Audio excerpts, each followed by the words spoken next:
é só da mente, sinceramente. Conquanto eu creia que espíritos possam também trazer esse tipo de informação, mas não precisa, a gente não precisa de espírito nenhum alienígena, nem, claro, que não são os mortos que voltam. A Escritura afirma isso categórico, contundentemente. Diz que em favor dos vivos não se deve consultar mortos. Se diz que consultar aos mortos é algo perigoso, que é abominável a Deus, a busca, a consulta aos mortos e essa invocação.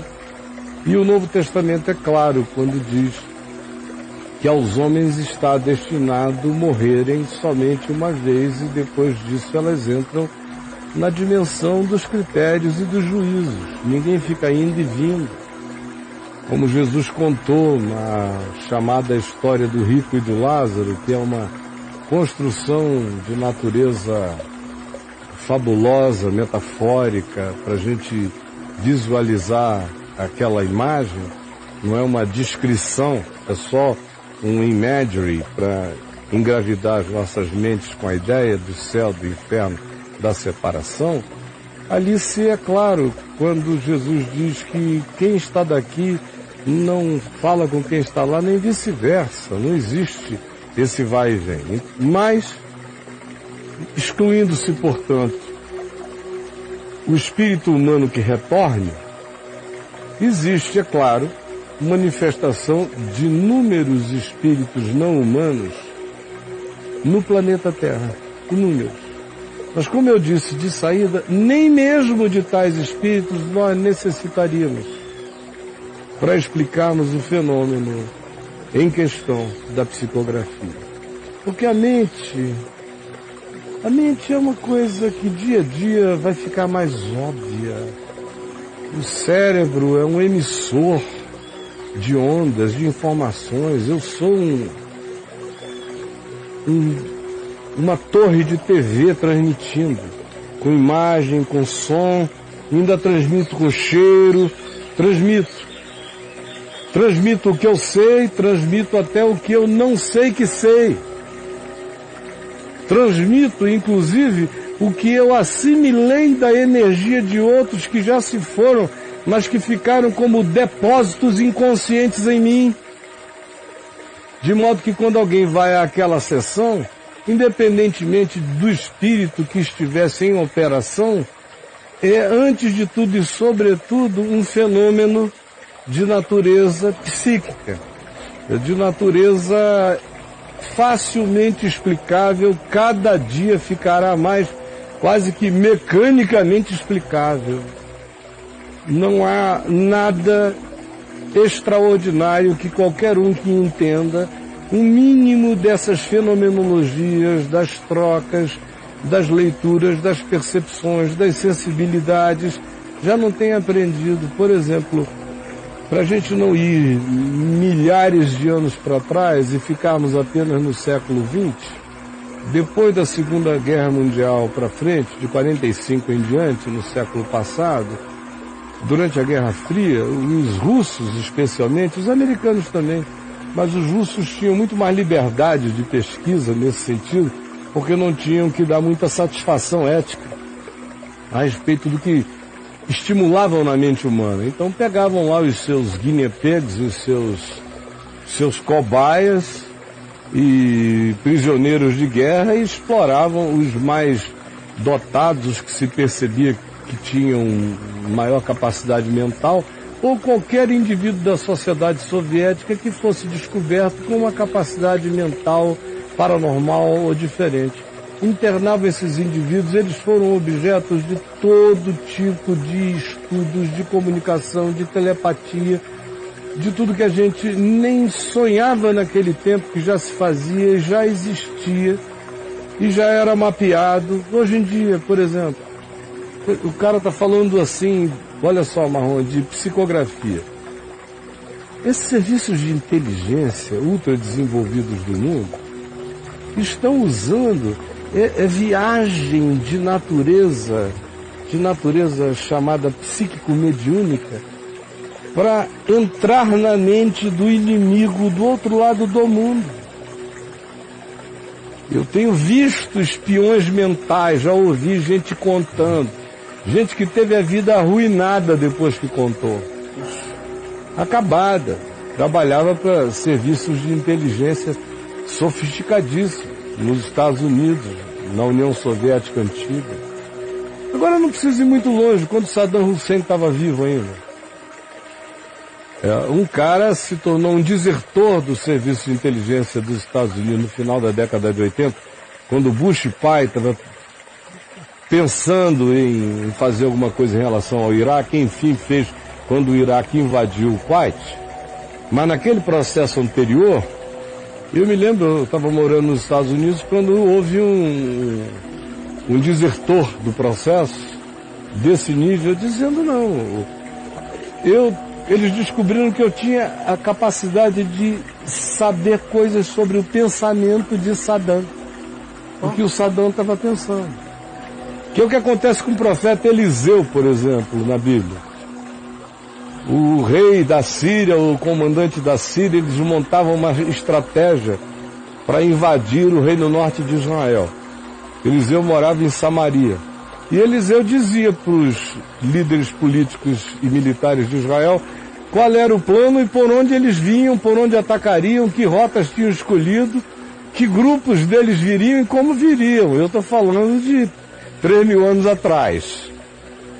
Agora, como o Eliseu é um profeta, a interpretação é logo a seguinte: então isso foi coisa de Deus. Põe-se na conta do milagre, não precisa botar a explicação, foi Deus que fez. Embora a narrativa em relação a Eliseu, em momento algum fique dizendo que foi o Senhor que revelou isto ou aquilo. Às vezes sim, outras vezes não. Às vezes só dizia assim, e Eliseu, sabendo no seu espírito que era assim e era assado, contou ao comandante de Israel que eles fariam. Tem muita gente com capacidade natural disso. Ainda mais aqueles que se dedicam, e se dedicam religiosamente, e consagram a sua mente à ideia religiosa, ideológica, filosófica e mística de que eles estão recebendo o contato do ancestral falecido, do indivíduo. Mas na realidade, quase todo mundo sabe todos os segredos porque ouviu, sem saber que ouviu, porque leu sem saber que leu, porque sentiu sem saber que sentiu, porque detectou sem que ninguém tenha te falado. Quando você é parte de um corpo familiar. No corpo familiar não há segredos, só há desinformações. Mas segredos não. Alguém na família, mesmo que não tenha tido a informação, sabe o segredo sem saber o que sabe, nem onde aquilo está nela. O indivíduo que faz a psicografia já encontra uma pessoa que se moveu de casa, ou um grupo, uma família inteira que saiu de casa para um determinado lugar, ou seja, já a predisposição já está mais do que estabelecida. Já foi todo mundo, os canais já foram abertos e os plugs prontos para emitirem, os receptores e os transmissores. E o cara que está do lado de lá está no processo de captação. A gente está assistindo apenas o fenômeno quântico da mente. Minha mente é quântica, tua mente é quântica, meu cérebro é quântico, teu cérebro é quântico. Do ponto de vista até da quântica, da mecânica quântica, o teu cérebro é um fenômeno de natureza quântica. A gente raciocina, o nosso hardware é um equipamento quântico. Então, para não ir muito longe, sem fazermos viagens maiores do que essa, só aí já está tudo intercomunicado, tudo conectado, basta ter um escaneador sensível. E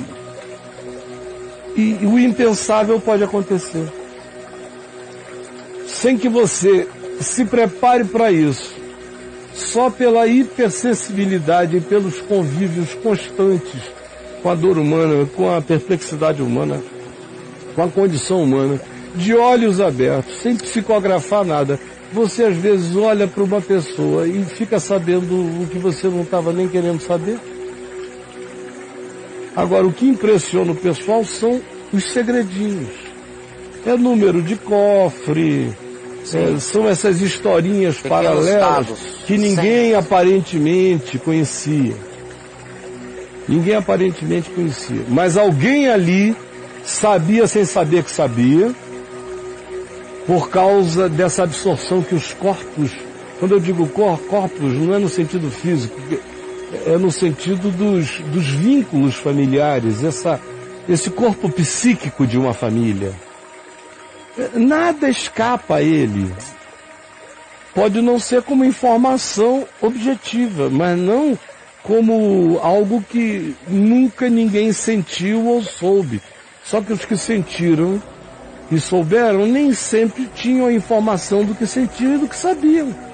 Até aquele dia em que aquilo lhes é dito, como se tivesse sido alguém que veio de fora e falou, quando na realidade não foi. Se for alguém de fora, não é o próprio morto. Como eu disse no início, é um espírito dissimulador. É só isso. O que passar disso, sinceramente, é um misticismo que o Evangelho não ensina e que não tem nada a ver com o Espírito de Cristo. Quem pensa diferente, eu sinto muito. Eu não tenho uma palavra a retirar de tudo que eu disse. Só uma pergunta rápida aqui, não sei se você vai estar a fim de responder isso, mas no caso da psicografia, o Chico Xavier foi uma vítima desse fenômeno ou ele foi um deliberado desse fenômeno? Não, eu não creio que o Chico Xavier tenha sido um mal intencionado em coisa alguma do que ele fez. Eu não creio. Eu creio que ele foi um homem sincero no que fez. Aquela era a luz que ele tinha, era a compreensão que ele adquiriu e era a carência que ele tinha.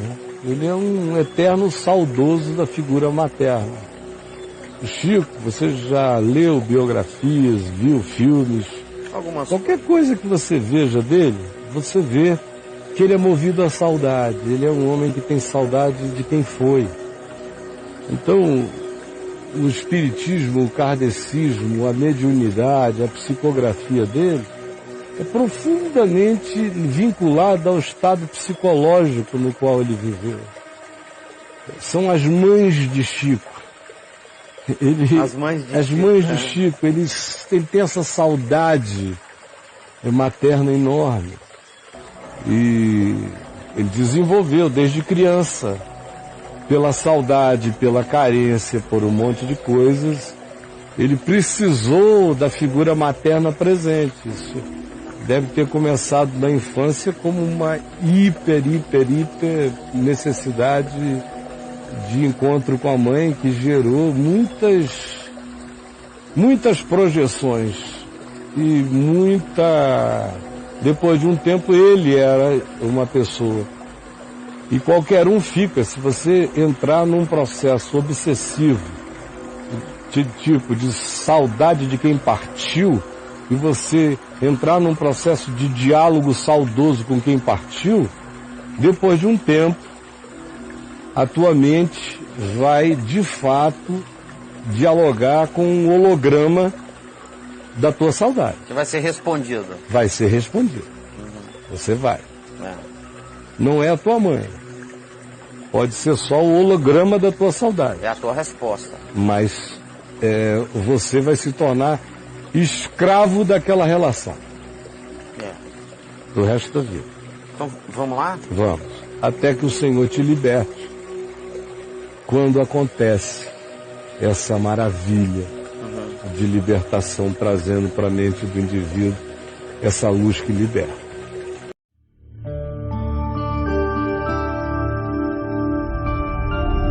Vem VTV, o canal é você.